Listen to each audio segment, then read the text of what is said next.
Hello, and welcome. If you're new here, my name is Brittany. Today I will be giving you a review of the second book in the Wheel of Time series, The Great Hunt by Robert Jordan. Because this is the second book in a series, I will be diving into spoilers for a portion of my review, but I'm going to save that for the end.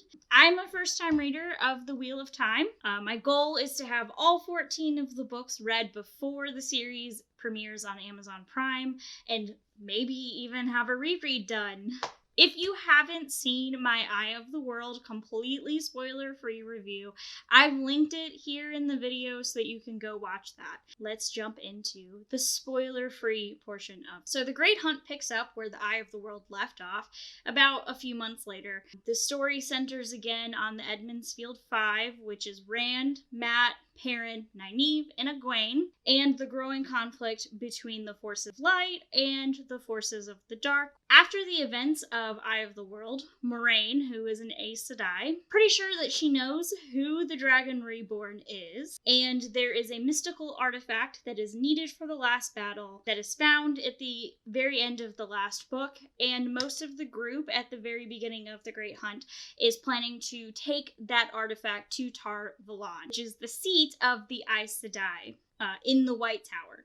However, before they're able to start on this journey, that mystical artifact is stolen by a captured dark friend, and a search party that includes Rand, Matt, and Perrin, and then an Ogier, who we meet in the first book, named Loyal, all go out to retrieve this artifact. The women, so Nynaeve and Egwene, on the other hand, they have their own little adventure where they go to the White Tower, again, where the Aes Sedai seat of power is, and we meet two additional women in their story as it progresses. The first being Elaine, who is the daughter heir of the Crown of Andor, and then we meet Min, who, of course, we met both Elaine and Min in the first book, but we get more time with them through Egwene and Nynaeve. We're also, at the very beginning of the book, introduced to the Amyrlin seat, who is the ruler, for lack of a better word, of the Aes Sedai. And we're also reunited with some familiar faces in this book from the first book who we perhaps thought were lost or may not have expected to see. So The Great Hunt builds on the groundwork that's laid in Eye of the World. And because of that, it's kind of hard to talk about a lot of what happens in The Great Hunt without delving into spoiler territory. But just know that the story itself continues to kind of build upon the conflicts that are introduced in Eye of the World, namely a Herculean almost struggle against your fate and destiny and what has been planned out for you. Also, the continued struggle of good versus evil, which is to be expected in a fantasy novel from this time period, of course. And then also there is the conflict of questioning your identity and what your identity means, and also whether or not you can trust someone who seems to be pulling the strings attached to your back, so to speak. There are a lot of characters and locations that are kind of thrown at us in this book. The good thing is that because The Great Hunt has very similar pacing to Eye of the World, we're able to have time to digest who those characters are and what the locations mean and how all of this is relevant to the plot. Like Eye of the World, I did have a couple of critiques. Firstly, I felt the foreshadowing in The Great Hunt was a little on the nose. So that's not to say that the foreshadowing, that it was bad per se. It was just that I was able to kind of predict some of the plot twists and revelations and some of the outcomes of certain situations way before it happened. And I wasn't sure if I was actually supposed to be able to figure out that information when I did.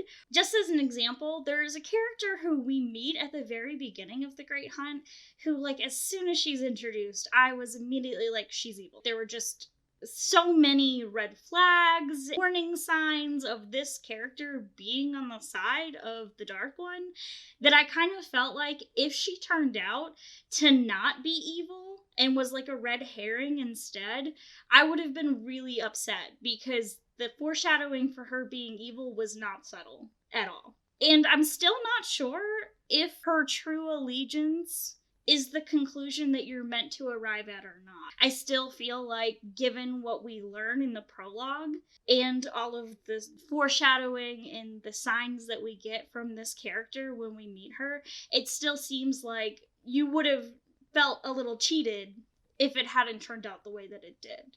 So if you look, let me know down in the comments if you feel like, if you've read the book, you know who I'm talking about. Let me know down in the comments if you think that this character's allegiance was supposed to be that easy to figure out. I'm really curious what other people think, especially those of you who have done rereads and are longtime fans of the series. You might know a little bit better than me as a first-time reader.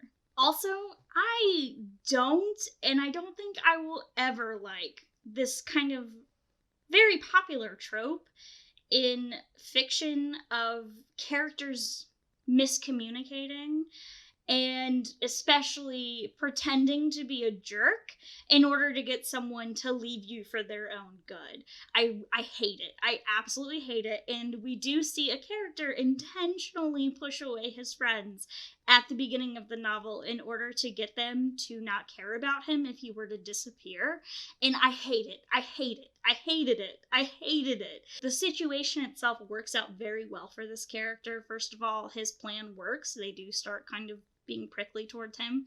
But also, like, it ends up getting resolved later. And, like, I just did not like it. I also did notice that, again, Matt and Perrin and Rand had such a negative view of Aes Sedai and Moraine specifically that, again, it just annoyed me. And it worried me that much of this book was going to be similar to Eye of the World, where they're kind of nonstop are complaining about Moraine and Aes Sedai. And at this point in The Great Hunt, Moraine has saved them. She's literally saved their lives countless times.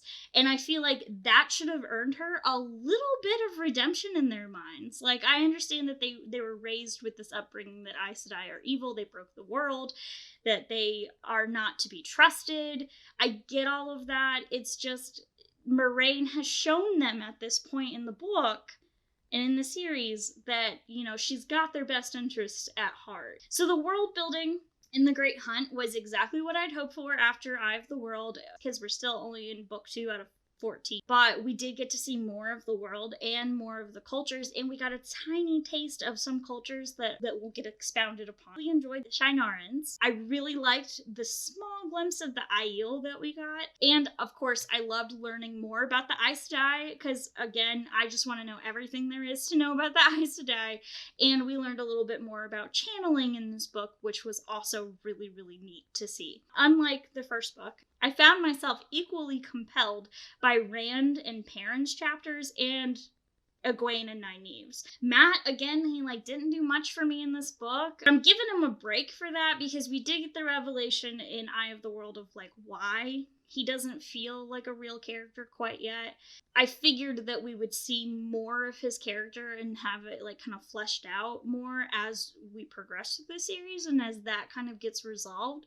So even though again, he just was kind of there for me, I did kind of forgive him for that because I'm sure that we'll see more of him in the other book. I really enjoyed Cairhien and I really enjoyed the time that we spent there. I did check in the glossary how to pronounce it, but I'm not really sure I'm saying it right. Everything that we learned about that city was really interesting, especially the political maneuvering and the game of houses. All of that was really, really neat. And it also kind of gives us a nice way to look into the characters who come from that city. Especially, we have one major character who we know is from Cairhien. And so kind of getting a good look at the way that they maneuver each other and how their game of houses works and how every little thing can be perceived in such a different way and interpreted in a different way and mean different things it was a good way to get insight into that character without it being beating you over the head. There was one other group that we got a lot of information about when it comes to world building, but I'm going to save that group for the spoiler section because the whole inclusion of the group is kind of a spoiler. So when I rated The Great Hunt on Goodreads, I gave it 5 stars, and I liked it a lot better than Eye of the World. I don't know if that's going to be a controversial opinion or not, but I just feel like The Great Hunt was really a good example of like building off of your first book, and it also it was more compelling. It was more interesting. A lot of the scenes and characters, and even the characters that we'd already met that we got another look at in this book. Even if it's your first time through, you really want to pay attention to all of the characters that you get introduced to. Like, I understand that, you know, for some people that may be a little bit trickier when you're reading something, like you don't want to have to like be taking notes, for instance. But like even these like tiny side characters who you think are totally unimportant that like you get like a glimpse of and you're like, who even is this? You want to kind of pay attention to those characters because they come back if you're able to try to pay attention to the characters. And one thing that will really help with that is if you read the glossary of the books, especially if it's your first time reading through the series, because it does have a lot of information and it doesn't spoil past the book that you're reading. So in The Great Hunt, for instance, the glossary won't give you information from The Dragon Reborn or Shadow Rising or further along. It will only tell you information that you would already know about these characters or that you learned during the course of this book. I did still find Rand boring in this book. He was a little less boring than in the first book, and he had some great character development in this book, I felt like. But I did still find him boring. I was still more interested in the other characters' point of views than Rand's. I thought that the climax of this book was very cinematic. It was very amazing. It was a little confusing, again, just like the first book. I do think that the climaxes of especially the first 3 books, you should probably reread. Even if you don't reread the whole book, just reread the climax, because I think when you are rushing to get through the book, like you're like, oh, I'm so close to the end, I'm right here, I just gotta get through this. The way that that things go down in these climaxes are a little confusing, so getting a second read of it after you get through the excitement of finishing the book will help you kind of cement what happened, because it definitely takes a second look, I think, to really understand what happened. And obviously, I'm probably not even completely understanding what's happening in these climaxes, because I almost guarantee that on a reread of the entire series after you finish the whole thing, that you're gonna notice things that you didn't notice. I just know Robert Jordan is laying down foreshadowing in book 2 for things that don't happen until book 10. Also, I thought that the character development of most of the main characters in this book was phenomenal. Some of those conflicts that I alluded to earlier were really center for some of the point of view characters, and so it was nice to see some of their journeys and how some of them developed over the course of the book and what it means for them going forward. So I highly recommend reading The Great Hunt, and I obviously continued on to The Dragon Reborn once I finished The Great Hunt, because again, I'm on Fires of Heaven right now. So now I'm going to talk about some specific scenes and characters in more depth, and so this is your spoiler warning. We're in the spoiler section. Let's talk about Swan in the Aes Sedai. Moraine and Swan have been undergoing this secret mission for 20 years to find, prepare, and guide the Dragon Reborn. Moraine's point of view chapters, we only got a couple in this book, and we only had one in Eye of the World. But every time Moraine has a point of view chapter or a point of view section, I'm so excited because I know that we're going to learn some really relevant information. I really liked Swan. I liked her so much. I thought that she was so interesting. We got this very brief introduction to her, and I really wanted to see more of her after we got that introduction. I really especially liked her interaction with Nynaeve on the way to Tar Valon, because Nynaeve, she became one of my favorite characters in Eye of the World. And she was still one of my favorites in The Great Hunt, but she does have the tendency to kind of get really ahead of herself and like full of herself and think that she can do things that she maybe can't. And so it was really nice to see like someone, especially Swan, who's kind of like this hardy person, knock her down a peg or two. Like that was really nice. I liked that. I also really liked that Nynaeve has a limit on her channeling. So we're told kind of repeatedly that Nynaeve is the most powerful female channeler in over 1,000 years. But that would be really boring if she didn't have that limit. So the fact that she can't channel unless she's angry, and it's not like she's angry. I mean, she definitely has anger issues, but she's not angry all the time. So that means that she doesn't have the ability to channel all the time. That makes her more interesting. So Nynaeve being raised to accepted, like, immediately was kind of a shock. Like, that kind of shocked me. At that point, when we're told that she's gonna automatically be raised to accepted, we haven't really seen her use the power. We see it in that interaction with the Amarylline Sea, and we see that she's able to replicate a weave after she's only seen it once, but we haven't seen her use the one power at that point. I did think that seeing her accepted trials and what goes into becoming an accepted and learning more about what goes into being an Aes Sedai was really, really cool and really, really interesting. I didn't really like that she had to, like, get naked in order to go into the arches. But it is what it is. So the Ajas for the Aes Sedai were also really interesting. And again, that's like something that kind of gets fleshed out more as we go on, because we only really learned about the reds, the blues, and the browns in this book. I mean, we learned that greens take multiple warders, but that we didn't really learn much about greens other than that, I believe. And I have to say, like, every red that we meet feels evil. Like, even if she's not exactly evil, and I do think that the reds have an important place in their society. I just want to meet one red Aja who does not feel evil. Like, I can, do we get that? I want that. Because I think at this point, the red Aja feel like that's the bad Aja. It's like in Harry Potter where it's like Slytherin is the bad house. Well, no, there are Slytherin who are good people. It's just like, so I want that same thing for the red Aja. I want to see some of them that don't feel evil when you first meet them. I also was really glad that we got to see more of Elaine. So we met her very briefly in the first book, like I already said. But I had a problem with Elaine in this book, and that was that she seemed like she was already in love with Rand by the time that Egwene and Nynaeve met her. So I know that I have to chalk that up to Rand being ta'Viren, but it felt like insta-love to me, and I was like, girl, you barely know him, and just because someone sneaks into your garden does not mean that you have to marry him. And I felt similarly about Min. I was really, really, really happy. I loved that we got more of her, because that's something I really wanted after book 1.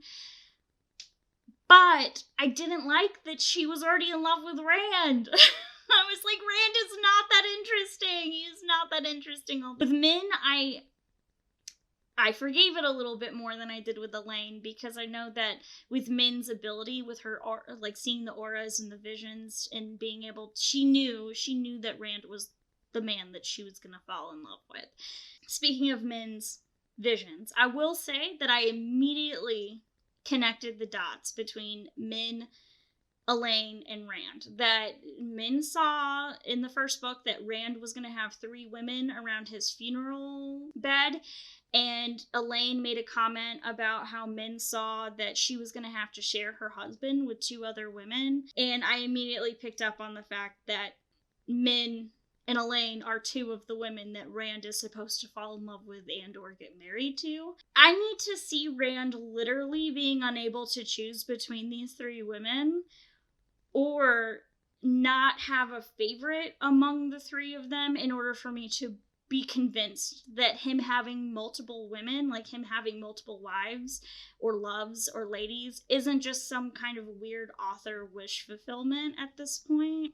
Because, like, at this point, not only will he have 3 women, but in The Great Hunt, 2 of them are already in love with him without him having to do much of anything. And that, it's kind of like what I touched on in the first review, where if there's going to be romantic relationships, I want to see the development of them. I don't want it to be that easy. So the last kind of point on the women in the tower, that I knew instantly that Leandrin was evil from her first scene. And I was absolutely devastated when she tricked Egwene and Elaine and Nynaeve into, well, she didn't trick Elaine just came with them, but when she tricked Nynaeve and Egwene into following her, and then Egwene got captured by the sea engine, oh my gosh, that part was hard. I really like Egwene, so seeing her like literally being bound and made into a slave and like beaten and all of that, oh my gosh, it was hard. And I do have a feeling that we'll see more of the Sea Ancient as the series progresses, because they don't really feel like a one and done type of enemy. And so all of the stuff about the Suldam and the Adam and the Damane was very interesting. Heartbreaking, but very interesting. And so I think that we will see more of them in the series. Again, kind of like the White Cloaks and obviously the Forsaken, I don't think it's going to be a situation where they're defeated in the Great Hunt and then they never show up again. So switching gears a little bit, we're going to talk about Rand and Perrin and Matt, and then like the Horn of Valir. And so that Rand's story was more exciting in this book than in Eye of the World. I still wish that we didn't have to listen to him this entire book fight against his destiny as the Dragon Reborn. I do think it's more believable for him to have wanted to fight against it than to just be accepting of the fact that he was supposed to be this person who was supposed to break the world and like destroy it and all of that. I do, and like the pressure from that, from learning that he is this person, I do think it was believable that he would struggle against it.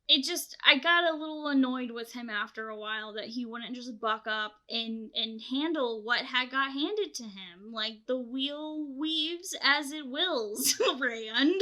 Perrin's powers are like the coolest thing. At first, because Min said that she saw like a wolf around Perrin in the first book, and so when we got introduced to his powers, before that happened, I kind of thought that he was going to be able to turn into a wolf, and I guess he still might be able to by the end of the series, but I think at this point what he can do is actually way more interesting than like being a werewolf, so that's kind of really neat. I also didn't like that Matt and Rand had a really bad relationship in this book, because Rand did a lot for Matt in Eye of the World. Like, he basically carried him through the whole book. And like, I understand that Matt wasn't himself in Eye of the World, and he's not really himself that much either in The Great Hunt. Like, he is more than he is in Eye of the World, but he's still not really completely there. But I felt cheated of like the good feels when Matt and Perrin find out that Rand can channel. I was like, man, Matt, like, after everything he did for you, like, you're just gonna be like, shoo, go away.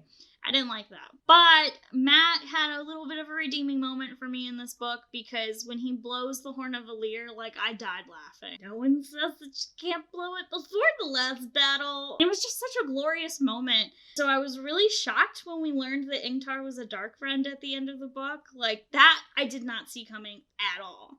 Podon Fane in this book set up to kind of be like a big adversary for Rand. Having someone who can find Rand at any point, like at any moment, is scary, and that raises the stakes for Rand. And I also, tell me in the comments what you guys think about this, but it kind of feels like Fane is not really Fane anymore, that he's, I think, Mordeth, I think is the name of the guy that Moiraine mentioned from Shadar Logoth. Get the feeling that Fane is Mordeth, that he is like, that he's been released through Fane in kind of the way that Moiraine had warned them about. And so next, let's talk about Selene. I did not like Selene. I thought Rand was being very easily swayed by Selene. I didn't really like that he was being so easily swayed by her, but I also thought it was incredibly obvious that Selene was Lanfear. We get told at the beginning of the book that Lanfear is Luce, and that she used to be in love with Luce there. So when Selene shows up out of nowhere after they go through the portal stone, that I also connected instantly to the world of dreams. It was very easy at that point to put the clues together and be like, this is Lanfear, obviously.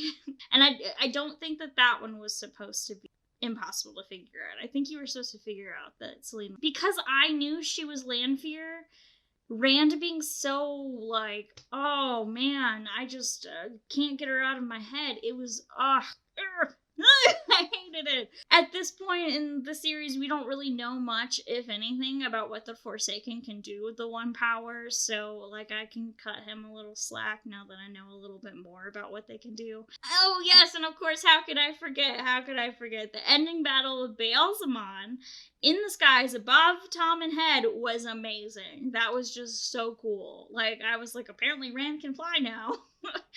And I'm really interested to see the implications of the injury that Rand gets from that battle, because I'm pretty sure that it was one of the things that Min saw around him in his aura.